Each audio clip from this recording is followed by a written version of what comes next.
Salut tout le monde, je suis ravi de vous retrouver aujourd'hui pour qu'on se parle un petit peu du programme de Tadej Pogačar, vidéo que je vous avais promise la semaine dernière. Je souhaitais revenir sur cette annonce de programme qu'on va commenter et puis après dans une seconde partie je vous donnerai un petit peu le programme que je le voyais faire à la base et qui me semble un petit peu plus cohérent que ce qui a été annoncé. Ok, dans un premier temps, revenons sur ce programme de course. Pogačar en 2025 est attendu dès le mois de février sur le Tour UAE. Il enchaînera après au mois de mars avec Strade Bianche, Milan-San Remo, puis 3 Flandriennes. Le 3, Gambé-Velgem, Tour des Flandres. 3 Ardennaises, l'Amstel, la Flèche, Liège. On ne sait pas trop, après, avant le Tour de France, s'il sera sur le Dauphiné ou pas. Pour l'instant, je ne vous le mets pas. En revanche, on parle évidemment de l'objectif principal de sa saison, le Tour de France. Et puis, sur la fin de saison, sans trop se prononcer, on parle des championnats du monde et du Tour de Lombardie. À ce moment-là, avec ces quelques courses annoncées, on est à 38 jours de course pour 2025. Vous vous en doutez, il y a Anguille sous roche. Et l'Anguille, en l'occurrence, c'est un deuxième grand tour après le Tour de France. Est-ce qu'il s'agit du Tour d'Italie? Est-ce qu'il s'agit du Tour d'Espagne? Je pense qu'il n'y a aucune discussion sur le sujet. Il s'agira évidemment du Tour d'Espagne. Pourquoi? Tout simplement parce qu'on ne prépare pas le Tour d'Italie avec 3 Flandriennes et 3 Ardennaises en sachant qu'on va enchaîner là avec le Tour de France. Non, s'il faut doubler dans 2025 Tour d'Italie, Tour de France, il faut juste reprendre le programme de Pogačar en 2024.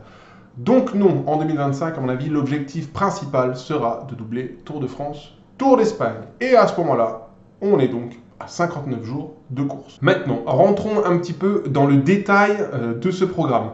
Vous allez voir, il y a quelques petites choses qui me chafouinent un tout petit peu. Tout d'abord, l'UAE Tour au mois de février.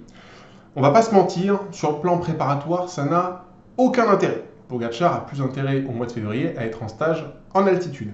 Sur le plan sportif, là encore, aucun intérêt. L'UAE Tour, Pogačar a remporté cette course à 2 reprises.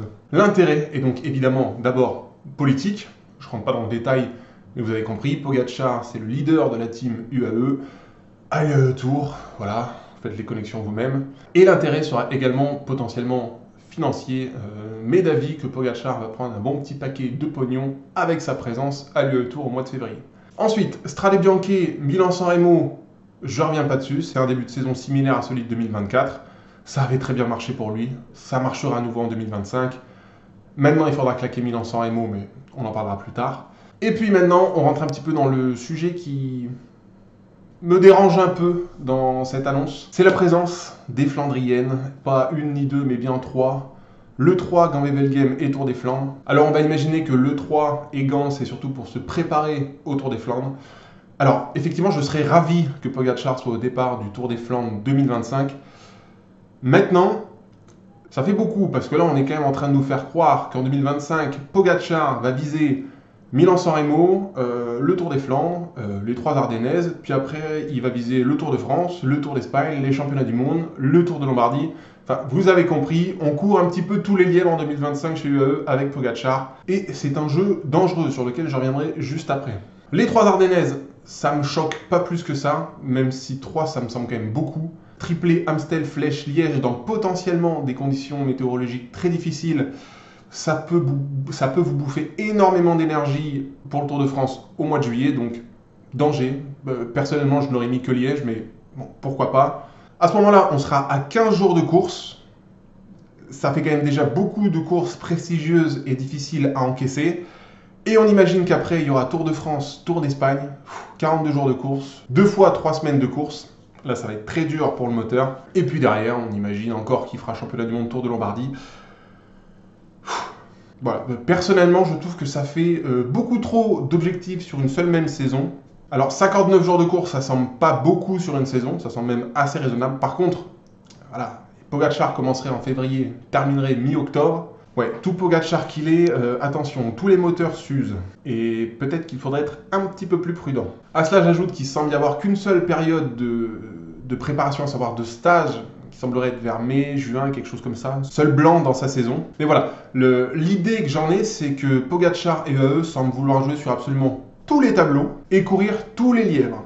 Et en fait, j'ai pas grand-chose à dire si ce n'est que, de façon générale, il faut respecter les courses auxquelles on participe et surtout ses adversaires. Pourquoi?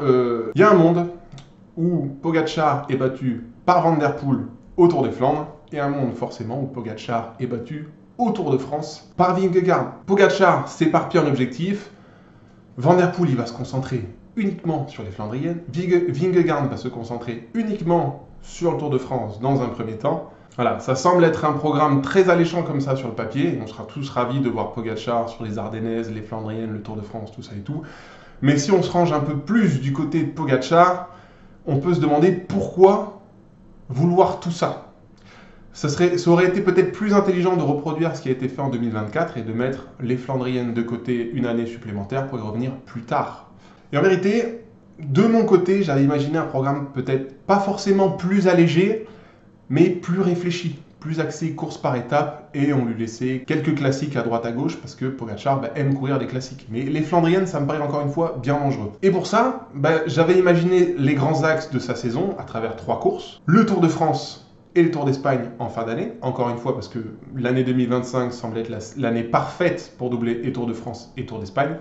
Et puis, en début de saison, je lui ai mis Milan-San Remo, parce qu'on sent la volonté chez Pogačar de vouloir claquer ce monument. On l'a vu ces 2 dernières années, il a été vraiment l'acteur majeur de Milan-San Remo. Et il s'en approche très près, donc 2025 pourrait être la bonne année pour Pogačar. Et pour ça, sur le début de saison, forcément, j'avais exclu un petit peu l'UAE Tour, pour les raisons que je vous ai évoquées auparavant, aucun intérêt sportif, aucun intérêt préparatoire. Je reproduisais ce qui avait été fait en 2024, Strade Bianche, Milan-San Remo. Derrière, pas de Flandrienne. Le Tour du Pays Basque pour préparer Liège-Bastogne-Liège. Et puis après, on se fout au frais jusqu'au mois de juin. Une prépa au Tour de France, au Tour de Slovénie, à domicile, avec moins de jours de course que sur un Dauphiné ou un Tour de Suisse, pour pouvoir derrière enchaîner avec Tour de France et Tour d'Espagne. Et si, après doublé Tour de France, Tour d'Espagne, Pogačar avait encore du jus, eh bien je mettais championnat du monde, Tour d'Émilie, Tour de Lombardie. Au global, avec ce petit programme que j'avais créé, ça faisait 59 jours de course, contre 57 en 2024. Et on avait une saison très axée forcément sur la deuxième partie de saison, avec la trame des 2 grands tours, Tour de France, Tour d'Espagne. Grosso modo, un copier-coller de 2024, avec simplement la Vuelta qui remplacerait bien le Tour d'Italie. Voilà, ça c'est un programme qui me paraît beaucoup plus cohérent. Alors c'est un programme costaud, c'est volumineux, mais on ne s'éparpille pas, et surtout on ne s'éparpille pas avec des Flandriennes qui présentent un risque de chute conséquent, Flandriennes qui ne présentent également aucun intérêt dans la préparation de quelque course que ce soit. On ne prépare pas des Ardennaises avec des Flandriennes. Si on veut préparer les Ardennaises, on va sur le Tour du Pays Basque, et on ne prépare pas des grands tours avec des Flandriennes. Ça n'a aucun rapport. Donc voilà, avec cette petite critique du programme annoncé de Pogačar, eh bien il est tout à fait possible que Pogačar, comme en 2024, me fasse mentir, qu'il gagne le Tour des Flandres, qu'il gagne Liège-Bastogne-Liège, qu'il gagne le Tour de France et potentiellement le Tour d'Espagne, etc., etc. Si c'est ça, encore une fois, je ne peux que m'incliner. Mais comme ça, de but en blanc, l'annonce du programme de Pogačar, ça me fait légèrement grincer des dents. C'est un programme très ambitieux, voire trop ambitieux. Mais bon. L'avenir nous dira si et Pogačar ont eu raison. Et j'ajoute, dernier petit point, que évidemment ce programme n'est pas figé dans le temps. Il peut être amené à changer dans les semaines et les mois à venir. Et bien forcément, on sera là pour y réagir. Voilà, c'est tout pour moi. Je vous ai donné mon avis sur le programme de Pogačar. Je vous ai proposé une alternative à son programme. Il est important pour moi que vous réagissiez en commentaire pour que vous me donniez un petit peu votre avis sur le programme de Tadej. Peut-être que vous aurez un avis foncièrement différent du mien. Et ça m'intéresse. Et puis voilà, on s'en parle et on en discute dans la zone commentaire. Je le fais toujours avec grand plaisir. Je vous laisse ici. Une très bonne soirée à vous. Une bonne semaine. Je vous retrouve le week-end prochain pour qu'on parle cette fois de Remco Evenepoel.